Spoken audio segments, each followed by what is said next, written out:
All right, friends, this is a really quick lesson on the converse of the Pythagorean theorem. So just as a reminder, remember this chapter is all about right triangles, and we're trying to gain as much knowledge as possible about right triangles and what we can know about them. And if you remember, we've gone over our rules about altitudes and we've gone over the Pythagorean theorem, and this section is all about the converse of the Pythagorean theorem. Okay, so if you remember, the converse of some rule is an if-then statement where we switch the if and the then. So if I have something like an if-then statement of if it is snowing, then it is cold outside, then the converse of that statement would be if it is cold outside, then it is snowing, where we switch the if and the then. So the converse of the Pythagorean theorem says this.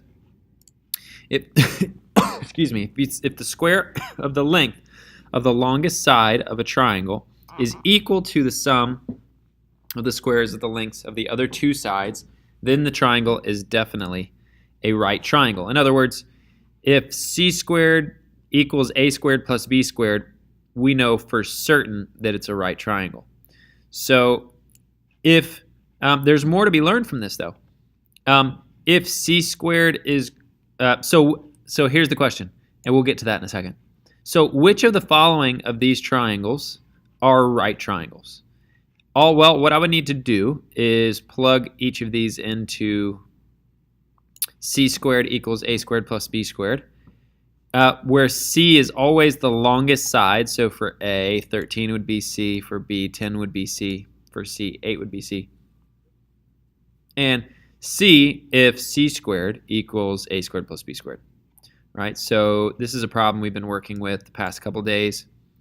13 squared equals 5 squared plus 12 squared. 13 squared is 169. And 5 squared is 25 plus 12 squared is 144, and 25 plus 144 is 169. So since c squared does equal a squared plus b squared, we can say for certain that this is, in fact, a right triangle. Okay? Go ahead and do b and c, and see if c squared equals a squared plus b squared to see if these are right triangles. So if you need to pause the video to do that now, go ahead. Okay, but otherwise, we're going to move on. And if the square of the length of the longest side is less than the sum of the squares of the lengths of the other two sides, then the triangle is acute. So if c squared is less than a squared plus b squared, then this is an acute triangle. And like Theorem 9.7 says, I bet you can figure it out, if c squared is greater than a squared plus b squared, then guess what? This triangle is an obtuse triangle. Okay?